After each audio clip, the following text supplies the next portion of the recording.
É uma alegria conversar com você a cada manhã. Hoje, mais uma vez, nós vamos orar, pedindo a bênção de Deus, tá bom? Para a gente entender a Bíblia Sagrada. Vamos orar? Bondoso Deus e Pai, eu te agradeço por mais uma oportunidade de nós estarmos juntos para estudar a Bíblia. E agora, dá a cada um de nós, Senhor, sabedoria para entendê-la. Em nome de Jesus. Amém. Muito bem, vamos lá então. Salmo 146. Ele tem apenas 10 versículos, mas muitas lições para nos ensinar. O Salmo diz o seguinte, começa falando assim: Louva, ó minha alma, ao Senhor. Ele é um salmo em que o salmista pede um benefício para Deus para auxiliá-lo nas dificuldades, nos problemas. Então, ele pede esse auxílio a Deus. E ele também louva ao Senhor. No verso 2, então, ele diz: Louvarei o Senhor durante minha vida, cantarei louvores a Deus enquanto eu viver. Ou seja, a fidelidade e o louvor devem ser constantes. A fidelidade e o louvor devem ser um estilo de vida. Não é apenas uma tarefa diária, não é apenas um requisito, mas um estilo de vida. Eu devo louvar a Deus porque Ele é meu Salvador, porque Ele é meu Senhor, Ele é meu amigo, e por isso eu louvo. Amém? Continuando, o Salmo 146 ainda diz, ele diz assim, lembra-se que ele está falando de louvor, né?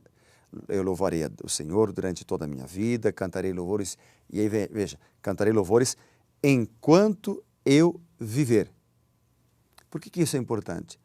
Porque depois ele diz assim, verso 3 em diante, não confieis em príncipes, nem nos filhos dos homens, em quem não há salvação.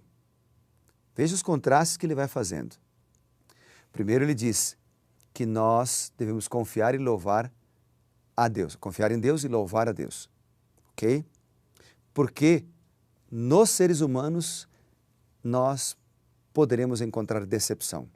Nos seres humanos, às vezes, nós encontramos desilusão. Eu não sei se você já foi frustrado por confiar em alguém.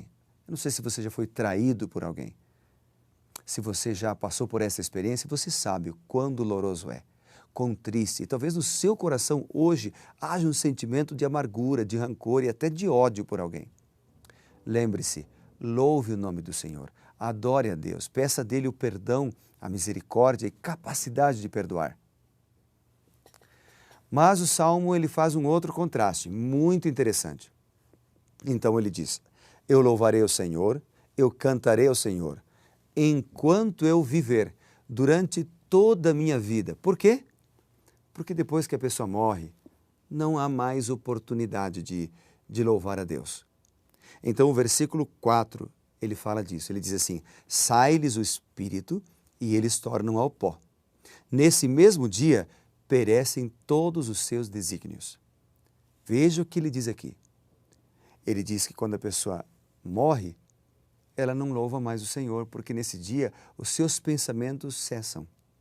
E isso está de acordo com o que diz a Bíblia sobre o estado do homem na morte. Vou citar para você apenas três versículos. O primeiro, eu poderia citar, é Eclesiastes, capítulo 12, verso 7, que diz então que quando a pessoa morre, ela volta para o pó da terra. E o espírito volta para Deus. A palavra espírito, ela também pode significar respiração. A capacidade que nós temos de respirar. E isso que aparece aqui também é mencionado em Gênesis, capítulo 2, verso 7. Quando Deus criou o homem, ele então cria o ser humano e une dois elementos interessantes, o pó da terra e o fôlego de vida, que é a mesma palavra traduzida por espírito aqui. Gênesis 2, 7, vamos dar uma olhada ali no texto, o que diz? Bem no início da Bíblia, se você tem, no comecinho ali da Bíblia, você encontra este capítulo, Gênesis capítulo 2, verso 7. Vamos olhar? Vamos lá. Gênesis 2, 7, a Bíblia diz o seguinte, aqui está. Então formou o Senhor Deus ao homem do pó da terra. Ele soprou nas narinas o espírito, o fôlego de vida, e o homem passou a ser uma alma vivente. Lhe soprou fôlego de vida. Essa palavra fôlego de vida tem a ver com espírito. É a mesma palavra, ruach, que significa espírito. Portanto, Eclesiastes capítulo 9, por exemplo, versos 5, 6, 9, 10, fala que quando o homem morre, ele não sabe de mais nada. Inclusive Eclesiastes diz assim, aproveite a vida, dê o teu melhor e tal, enquanto você está vivo, porque depois que você morre, você não vai mais amar, você não vai mais aproveitar das coisas debaixo do sol. A Bíblia apresenta a morte como um sono. João capítulo 11 fala sobre isso, 1 Tessalonicenses 4 fala sobre isso, 1 Coríntios 15 e vários outros textos apresentam a morte como um sono profundo. É por isso que o salmista diz o seguinte, quando eles tornam ao pó, perecem todos os seus desígnios.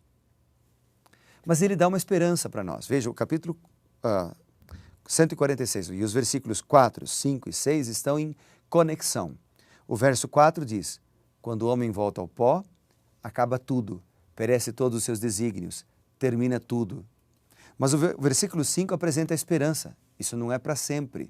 O versículo 5 diz, bem-aventurado os que têm Deus de Jacó por seu auxílio, cuja esperança está no Senhor. Então o verso 5 apresenta a esperança. Que esperança é essa? A esperança da ressurreição. Porque quando a gente vai na Bíblia, por exemplo, lá em João, capítulo 11, que fala da morte de Lázaro, Jesus diz, Lázaro está dormindo, Lázaro está morto, mas ele está ali não para sempre, porque eu sou a ressurreição e a vida. Quem crê em mim não morrerá para sempre. Jesus é a ressurreição e ele ressuscitará os seus filhos na sua vinda. Amém? Em 1 Tessalonicenses, capítulo 4, ele apresenta que todos aqueles que dormem no Senhor serão ressuscitados. Em 1 Coríntios, capítulo 15, há grande esperança, é o capítulo da ressurreição. Então ali, por exemplo, no capítulo 15 e o versículo 20 a 23, vamos ler juntos o que diz ali o texto? 1 Coríntios, eu quero ler junto com você. Olha ali, diz a Bíblia, mas de fato Cristo ressuscitou dentre os mortos, sendo ele as primícias dos que dormem. Falando dos mortos. Visto que a morte veio por um homem, também por um homem veio a ressurreição dos mortos. Porque assim como em Adão todos morrem, assim também em Cristo todos serão vivificados. Cada um, porém, em sua própria ordem. Cristo as primícias, depois os que são de Cristo na sua vinda. Na vinda de Cristo, que é a grande esperança da Bíblia, todos os mortos serão ressuscitados pelo poder da palavra de Deus. Todos os que morreram em Cristo serão ressuscitados para a vida eterna. Então, no verso 4 ele diz, os que morreram não sabem de mais nada. No verso 5 ele diz, há esperança no Senhor. E no verso 6 ele diz, por que a esperança? Ele diz assim, porque o Senhor fez os céus, a terra, o mar e tudo que neles há. Amém? Deus é maior. Ele liberta da escravidão, ele liberta do pecado, mas ele também liberta da morte. Que linda mensagem esse salmo. Que linda mensagem. Que você possa confiar nesse Deus maravilhoso, que nos dá a vitória, que nos dá a certeza da ressurreição. Pensando nisso, eu quero terminar agora lendo então o salmo, a tarefinha da apostila do Salmo 146. As tarefas são as seguintes. Na leitura do Salmo 146, eu aprendi que Deus é. Eu aprendi que Deus pode e eu aprendi que Deus quer isto de mim. Escreva isso. O que você aprendeu sobre Deus ao ler? Eu aprendi que Deus é maravilhoso, Ele é tão poderoso que dará vida eterna àqueles que morreram em Cristo. Escreva no teu papel o que você aprendeu sobre Deus, o que você aprendeu que Deus pode e o que Ele quer de você. Tudo bem? Vamos orar para que Deus nos ajude a sermos fiéis e para que, se a gente morrer hoje, nós possamos descansar até aquele dia, quando Ele vier para nos buscar nas nuvens dos céus. Quero orar por Ti. Bondoso Deus e Pai, nós somos muito felizes, somos gratos ao Senhor Jesus, porque a despeito da morte ser um descanso, apesar da morte separar os seres humanos, nós temos a grande esperança da volta do nosso Senhor Jesus Cristo e da ressurreição de seus filhos quando Jesus vier nas nuvens dos céus. Dá-nos essa certeza, dá-nos essa segurança. Cuida de nós, Pai querido, protege-nos em Teu caminho, pois oramos em nome de Jesus. Amém.